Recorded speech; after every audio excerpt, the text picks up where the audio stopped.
Welcome to Nanak classes. दोस्तों, Nanak classes के YouTube channel पे आपका स्वागत है। आज है 5 दिसंबर 2020 और 5 दिसंबर 2020 के जितने भी most important Rajasthan plus India current affairs के क्वेश्चन बनेंगे उनका डिस्कस करेंगे। पूरा वीडियो ध्यान से देखना और लास्ट में मैं आपसे क्वेश्चन पूछूंगा जिनके जवाब आपको कमेंट बॉक्स में देने हैं। दोस्तों, वीडियो अच्छा लगे लाइक कर देना, शेयर कर देना और अगर आप चैनल पे नए हैं तो इसको सब्सक्राइब कर लेना और इसके पास लगे बेल आइकन के घंटे को दबा लेना ताकि जो भी वीडियो अपलोड हो आप तक नोटिफिकेशन उसका पहुंच सके। और सभी विद्यार्थियों को गुड मॉर्निंग। आज के सेशन की शुरुआत करते हैं। सभी जुड़े जाइए, शेयर कर दीजिए इसे ज़्यादा से ज़्यादा, क्योंकि ये आपका चैनल आपके लिए स्पेशल रोज राजस्थान करंट अफेयर्स और पटवार की प्रिपरेशन साथ में लेके आता है। तो स्टार्ट करते हैं आज के इंपॉर्टेंट क्वेश्चनों से। पहला बेहद इंपॉर्टेंट क्वेश्चन, मानकर चलो 1 साल बाद इस पद पर नए मुख्य सूचना आयुक्त बने हैं। तो राजस्थान के नए मुख्य सूचना आयुक्त कौन बने हैं? तो इसका सही जवाब हो जाएगा बहुत ही प्रसिद्ध और चर्चित व्यक्ति डीबी गुप्ता को राजस्थान के नए मुख्य सूचना आयुक्त बनाया गया है। पूरे तथ्य के साथ पूरी जानकारी पढ़ते हैं। आज इसका पूरा विश्लेषण करते हैं। मुख्य सूचना आयुक्त क्या होता है, कितना कार्यकाल होता है, क्या सिस्टम है। तो सुनिए, एग्जाम में यहाँ से क्वेश्चन आता है। राजस्थान के नए मुख्य सूचना आयुक्त डीबी गुप्ता। ये डीबी गुप्ता बहुत प्रसिद्ध नाम है। इससे पहले ये मुख्यमंत्री के मुख्य सलाहकार बने थे। उससे पहले हमारे राजस्थान के मुख्य सचिव थे, बहुत चर्चित हुई। अन्य सूचना आयुक्त 2 को और नियुक्त किया गया है। नारायण बारेठा और शीतल धनखड़ को नियुक्त किया गया है। 2 को सूचना आयुक्त नियुक्त किया गया है। डीबी गुप्ता 3 जुलाई 2020 को मुख्य सचिव के पद से हटे थे।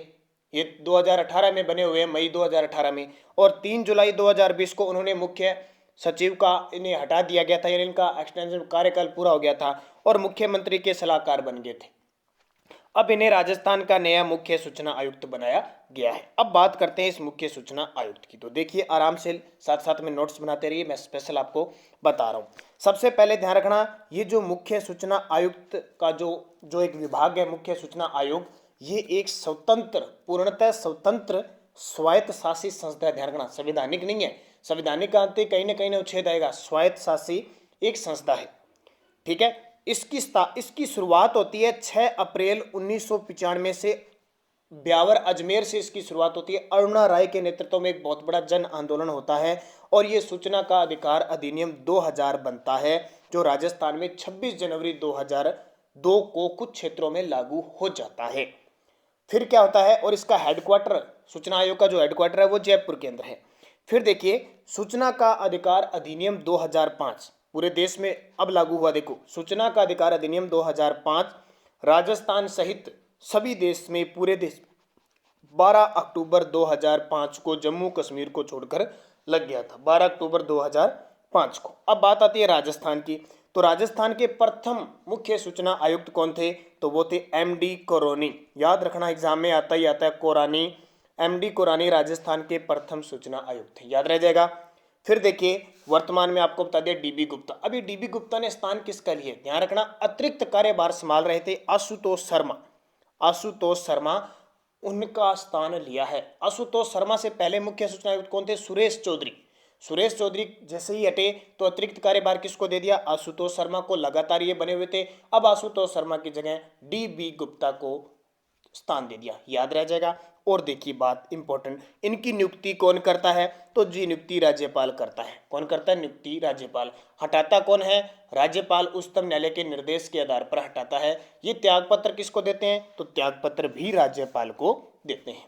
अब बात आती है कार्यकाल। तो इनका 5 वर्ष या 65 वर्ष की आयु तक कार्यकाल होता है। लेकिन 2019 में इस सूचना का अधिकार अधिनियम 2005 में संशोधन किया गया और इनका कार्यकाल 3 वर्ष कर दिया गया। कितना? 3 वर्ष कर दिया गया। आशा करता हूँ ये सारी चीजें आपको समझ में आ गई होगी। किसके बारे में? हमारे राजस्थान के नए मुख्य सूचना आयुक्त बन गए हैं। सूचना आयोग के बारे में मैंने सारी कंडीशन आपको क्लियर कर दी। चलते हैं दूसरे क्वेश्चन की तरफ। विश्व पावर लिफ्टिंग चैंपियनशिप में राजस्थान के खिलाड़ी जो भारतीय टीम का प्रतिनिधित्व करेंगे, यानी भारत की टीम से खेलेंगे विश्व पावर लिफ्टिंग चैंपियनशिप में, तो ये है राजस्थान के खिलाड़ी। 2 खिलाड़ी हैं, दीपक सिंह और पूनम शर्मा। दीपक सिंह और पूनम शर्मा ये दोनों खेलेंगे। उपयुक्त दोनों इसका सही जवाब हो जाएगा। अब देखिए 4 से 7 सितंबर को आयोजित होगी अमरावती महाराष्ट्र में। ध्यान रखना ये आंध्र प्रदेश वाली अमरावती नहीं है, ये महाराष्ट्र के अंदर एक अमरावती और है।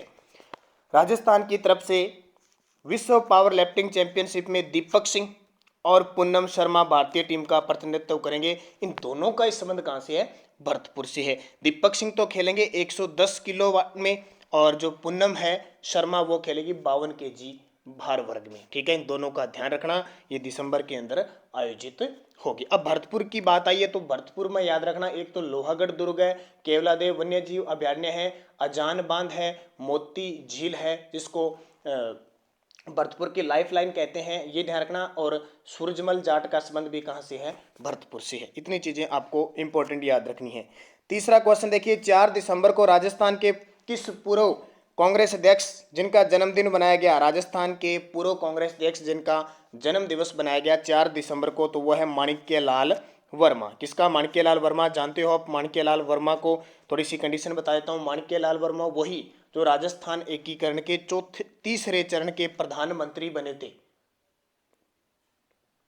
ठीक है, प्रधानमंत्री बने थे। जो तीसरा चरण था ना उदयपुर जिसमें शामिल हुई थी, उस चरण के ये प्रधानमंत्री बने थे।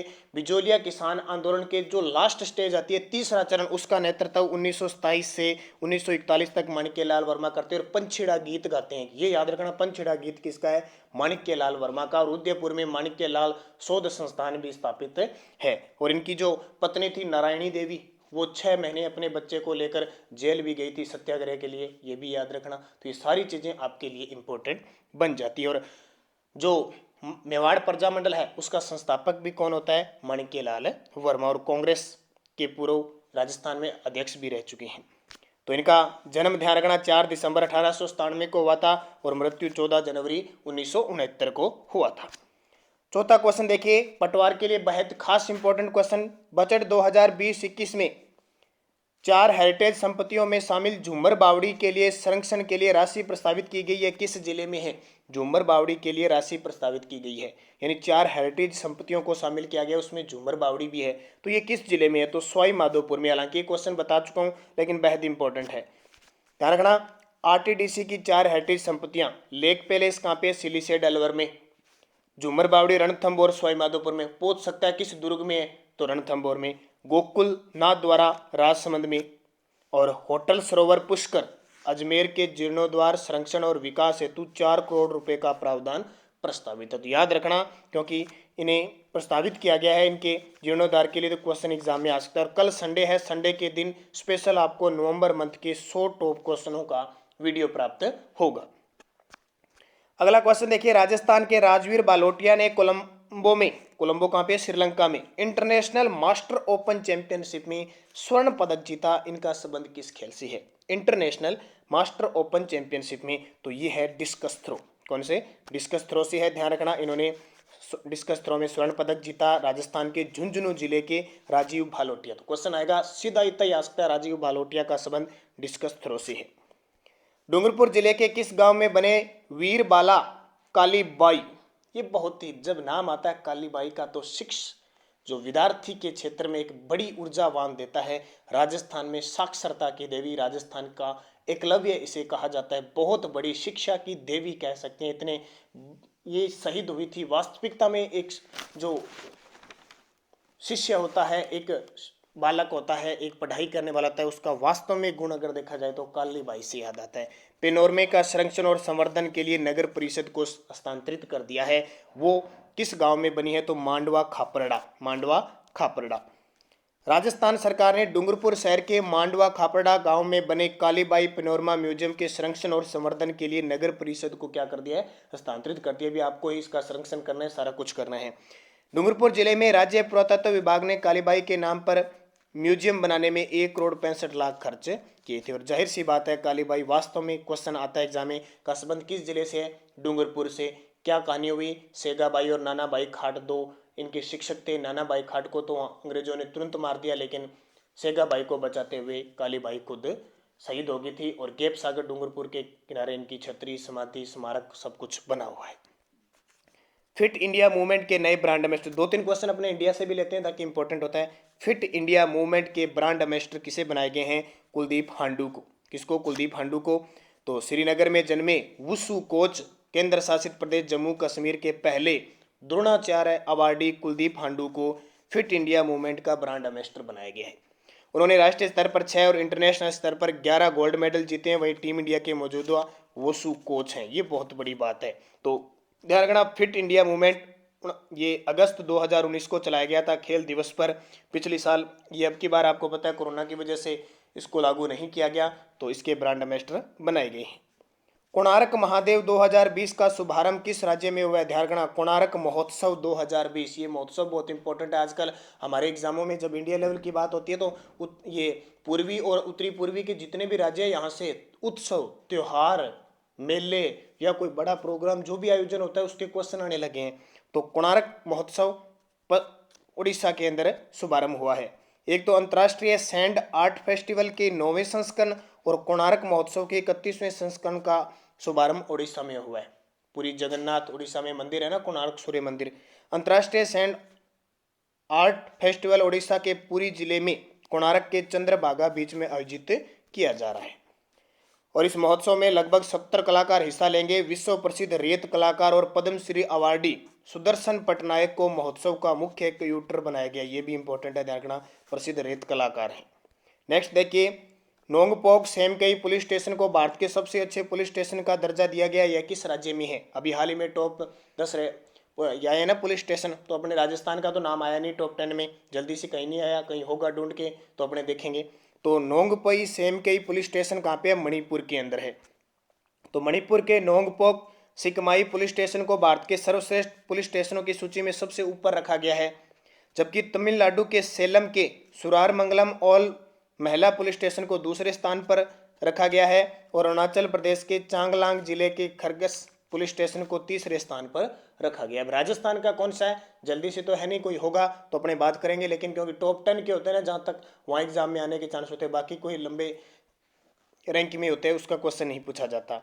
एक क्वेश्चन, भारतीय नौसेना दिवस कब बनाया जाता है? तो ये आपको पता ही है, 4 दिसंबर को बनाया गया और वर्तमान में हमारे जो एडमिरल है वो करमवीर सिंह है। 8 अक्टूबर को हमने क्या बनाया था? वायुसेना दिवस बनाया था और 15 जनवरी को हम मनाते हैं थल सेना दिवस। तो इसकी थीम क्या थी? Indian navy combat ready credible cohesive, इसकी थीम थी। ध्यान रखना, थोड़ी सी अंग्रेजी के अंदर है। अब पिछले वीडियो का क्वेश्चन था सूरतगढ़ थर्मल पावर किस जिले में है? तो सही जवाब था श्री गंगानगर, क्योंकि 7वीं इकाई से व्यावसायिक उत्पादन शुरू हो चुका है। कोयले पर आधारित ये पावर प्लांट है। और एक क्वेश्चन था बीकानेर ऊंट महोत्सव किस महीने में मनाया जाता है? बहुत ही खास अंतर्राष्ट्रीय महोत्सव बनाया जाता है बीकानेर में और ये जनवरी माह के अंदर बनाया जाता है। अब वीडियो के लास्ट में मैं आपसे क्वेश्चन पूछता हूं जिनके जवाब आपको कमेंट बॉक्स में देने हैं। वर्तमान में हमारे देश के कृषि मंत्री कौन है? लालचंद कटारिया, नरेंद्र सिंह तोमर, अमित शाह, प्रकाश जावड़ेकर, चारों ही किसी न किसी विभाग के मंत्री हैं, तो कमेंट करके बताना है आपको। और एक क्वेश्चन, उत्तरी भारत का प्रथम साक्षर जिला राजस्थान का कौन सा जिला? बेहद इंपॉर्टेंट भाई, उत्तरी भारत का प्रथम साक्षर जिला जयपुर, अजमेर, डूंगरपुर, कोटा। आपको जिला बताना है, फिर मैं गांव भी बताऊंगा उत्तरी भारत का, वो भी राजस्थान का है, ध्यान रखना, उसकी सूचना भी मैं आपको जरूर दूंगा। अब पिछले वीडियो में मैंने क्वेश्चन पूछे थे कुछ, उनके जवाब आपको कमेंट बॉक्स में देने थे। क्वेश्चन थे और मैं बता देता हूँ कुछ मेरे 2-3 स्टूडेंट जिन्होंने अच्छे कमेंट में जवाब दिए। सत्यम लोधा, सीताराम, दीपक राज, ओम प्रकाश बेरवा, अजय कुमार बनवारा और आकाश गौड़, जिन्होंने इन 10 क्वेश्चनों के जवाब बड़े शानदार तरीके से दिए। किसी ने 2 के दिए, किसी ने 3 के, किसी के 4 के, लेकिन बेहद कोशिश करके उन्होंने जवाब दिए। उनको हार्दिक शुभकामनाएं। बाकी विद्यार्थी जो भी कमेंट में जवाब देते हैं उन सभी को हार्दिक शुभकामनाएं और सभी क्वेश्चनों के जवाब दिया करो। क्वेश्चन थे सारक का मुख्यालय कहाँ पे है? काठमांडू में। इकता प्रणाली किसने शुरू की थी? तो गुलाम वंश का एक शासक आया था इल्तुतमिश, 1210 से 1236 के बीच उसने इकता प्रणाली शुरू की थी। कोलकाता हुगली नदी के किनारे, ये क्वेश्चन था। फिर क्वेश्चन था डॉक्टर सर्वपल्ली राधाकृष्णन के जन्मदिवस को शिक्षक दिवस के रूप में बनाते हैं 5 सितंबर को। चंद्रगुप्त मौर्य के गुरु थे कौटिल्य, जिनका दूसरा नाम चाणक्य भी था, और विष्णुगुप्त था। इन्होंने ग्रंथ लिखा अर्थशास्त्र राजनीति से संबंधित था। एक क्वेश्चन था चिपको आंदोलन का संबंध वन क्षेत्रों से था, पर्यावरण के क्षेत्र से था। तारों में सर्वाधिक गैस पाई जाती है, हाइड्रोजन और हीलियम पाई जाती है। सबसे छोटा बीज था आर्किड। रावलपिंडी एक्सप्रेस के नाम से कौन जाने जाते हैं? तो पाकिस्तान के तेज गेंदबाज थे शोएब अख्तर। और अकबर का जन्म कहाँ हुआ था? तो अमरकोट में हुआ था, हमीदा बानो की कोख से 1542 ईस्वी में, जो वर्तमान में सिंध प्रांत पाकिस्तान में है, और इनके पिता थे हुमायूं। एक था विश्व में क्षेत्रफल की दृष्टि से सबसे बड़ा राज्य देश तो रूस था, और जम्मू कश्मीर के उपराज्यपाल पूछा था मनोज सिन्हा, और पहले कौन थे, गिरीश चंद्र मुर्मू। ठीक है, ये क्वेश्चन 10 थे। अब आपके लिए मैं फिर क्वेश्चन छोड़ के जाता हूँ, इनके जवाब आपको दे देना। हालांकि थोड़ा वीडियो बड़ा बन रहा है लेकिन फिर भी ये बहुत इंपॉर्टेंट है। आटाकामा मरुस्थल किस देश में है? आटाकामा मरुस्थल किस देश में है? गुप्त काल की राजकीय भाषा कौन सी है? गुप्त काल की राजकीय भाषा कौन सी है? तीसरा क्वेश्चन, शाहजहां का मकबरा कहाँ बना हुआ है? शाहजहां प्लस आपको बताना है शेरशाह। शाहजहां और शेरशाह का मकबरा कहाँ बना हुआ है, दोनों के जवाब देने हैं। फिर गूगल की स्थापना कब हुई? जो गूगल सर्च लगाते हो ना, उसकी स्थापना कब हुई और किसने की, और वर्तमान सीईओ कौन है, तीनों जवाब दे देना। फिर किस राज्य की राजकीय भाषा अंग्रेजी है? हमारे देश के किस राज्य की राजकीय भाषा अंग्रेजी है? इसका जवाब आपको कमेंट बॉक्स में देना है। कुक्का आंदोलन का संबंध किस राज्य से? सीधा सीधा एग्जाम में आता है। कुक्का आंदोलन का संबंध किस राज्य से है? इंडिका पुस्तक के लेखक कौन है? इंडिका पुस्तक जो ग्रंथ है उसके रचयिता कौन है? डॉक्टर सलीम अली पक्षी उद्यान कहाँ पे है? डॉक्टर सलीम अली पक्षी उद्यान किस राज्य में स्थित है? फिर पानीपत की दूसरी लड़ाई कब हुई? पानीपत की दूसरी लड़ाई कब हुई? और लास्ट क्वेश्चन, प्रथम एशियन गेम किस देश में आयोजित हुए? प्रथम एशियन गेम है वो किस देश में आयोजित हुई? ये 10 क्वेश्चन आपके लिए, सारे वीडियो जवाब दोगे कमेंट बॉक्स में बढ़िया तरीके से। और इसकी पीडीएफ आपको टेलीग्राम पर नानक क्लासेस स्टडी अड्डा ग्रुप में मिल जाती है। और आज शाम 6 बजे आपको स्पेशल रीट लेवल फर्स्ट के लिए पर्यावरण का दूसरा जो आपको टॉपिक दिया उसका टेस्ट होगा। शाम 8 बजे आपको पॉलिटिकल की क्लास लगातार मिल रही है। तो धन्यवाद, जय हिंद, जय भारत, शुभ दिन।